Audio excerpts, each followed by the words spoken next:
I have a confession. This is going to be kind of hard to say, so I'm just going to go ahead and say it.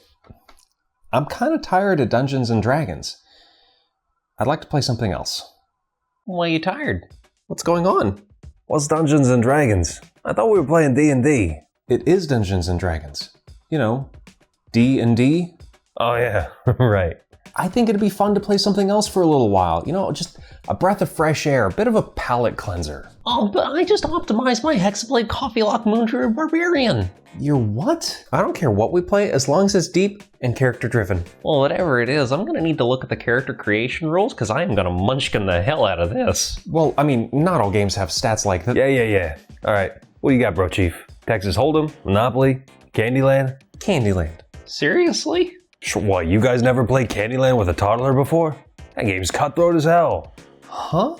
Well, he's got a point. No, look, no, none of those. I've got a few indie games here that we can try, so let me just, hang on. Let me get one of them. 5 minutes later. All right, so this one is called 10 Candles. 10 what? Candles. Oh man, are you hustling for Sensi now? No, it's... I don't want to be in your downline. You know that's a pyramid scheme, right? Only idiots buy into that. My mom sells Sensi. You know, that explains a lot. I'm not selling candles, all right? This is a real game with dice and candles and a bowl of water. Why? In case Longears here gets thirsty? I am not a dog. I'm an elf. No, it's for the candles. Look, these candles here help us control the pacing and the duration of the game. Each one represents a scene, and every time we change scenes, we douse a candle. Eventually, they'll tell us when the game is over. When you burn the house down? No, but also yes, I suppose. Look, this is a tragic horror game that's set in modern times. The world has been shrouded in darkness, and everybody is being hunted by them. Hang on. Who's them? Is it aliens? Vampires? I mean, yeah, it could be. Gun-toting American citizens? Huh? Why, you never watched The Purge? All I'm saying is when things go dark and stuff gets real, it's kill or be killed. You know, as disturbing as your logic is, it's not entirely outside the realm of possibility. Them can be whatever nocturnal menace you want.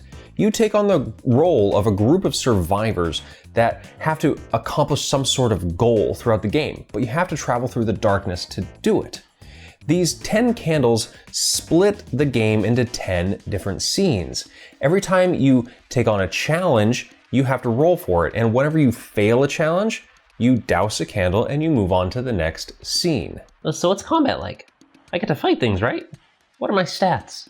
It's a narrative sort of combat, and there aren't any stats. You can fight them, but it's really dangerous because you're just kind of a normal person. Well, you're losing me here. Anyway, you keep going through the scenes, exploring your characters and their relationships to each other and to the dark world around them.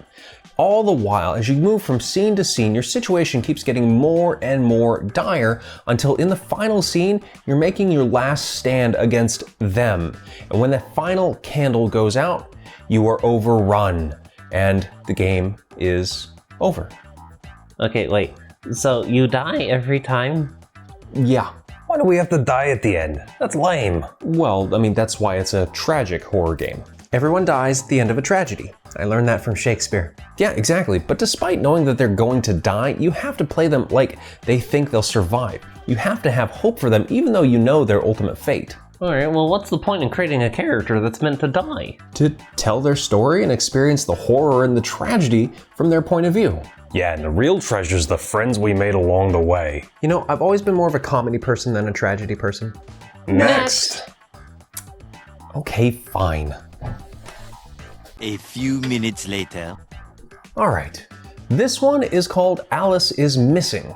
Missing what? Whatever it is, we have to go get it, don't we? Is this a fetch quest? I hate fetch quests. They lack character. She's not missing anything, and this isn't a fetch quest. Alice is the one that's missing, and each one of us takes on the role of one of her friends who wants to find her. This game is played entirely through text message over our phones, so we don't have to say a single word to each other over the game's 90-minute runtime. Isn't that pretty cool? Well, I like that. I hate talking to people. Yeah, you know that feeling's mutual, right? So if this is all on our phones, I don't need to be here? Considering how much you already phone it in, not really. Hang on, I got something in my eye. Hey, keep it civil, you two. Can I use locate creature to find Alice? Dude, that's D&D. This isn't D&D. So that is a... No. That's a no. You're losing me again. Yeah, sorry, no magic, no combat, no stats. Each one of you plays a high school student who wants to find their missing friend. You work to uncover clues, raise suspicions, and explore your character's relationships to Alice and to each other. All of this leads you to finding Alice in whatever state she happens to be in within the game's 90-minute runtime. So we have to follow a bunch of clues. Uh-huh. And visit lots of different locations? Yeah, totally. And eventually arrive at our quarry? Yeah, alright, it's a fetch quest. Next! A little longer than a few minutes later. Okay, this one is The Quiet Year. Ooh, is this another game where you don't have to talk to anybody? No, you talk a lot actually, and you draw a map together. Ooh, I love cartography. What's this got to do with taking pictures of cars? Huh? What? What do you mean, what? Cartography. It's a portmanteau of car and photography. Cartography. Come on, pick up a book, guys. No, that's not what that is at all. Points for knowing what a portmanteau is, though. Yeah, really impressive. Cartography is the art of map making, you Neanderthal. Cartography is the art of map making. Okay, anyway, during The Quiet Year, you all work together collaboratively to create a small post-apocalyptic community. You then draw their location on the map and then determine what resources are scarce and which are in abundance, and then you draw those on the map as well. Then during gameplay, you use a deck of 52 cards to go through each week of the year. Each week, you have to make certain decisions that affect the community and how things develop. So it's a real-time tabletop strategy game? Oh, that is so cool. I mean, kinda, I'm gonna go Zerg on your ass. but not like StarCraft. Each week, you can make certain decisions about the community. You can take on a project, you can discover something new on the map, or you can discuss current events. During the game, you take on the role of not a single character, but the entire community as a whole, or a faction of the community. Can we go to war? Well, your community is 60 to 80 people, so going to war is probably not a good idea. But if we did go to war, what are my You stats? have no stats. What's character creation like? I've got like 20 pages of backstory to work in.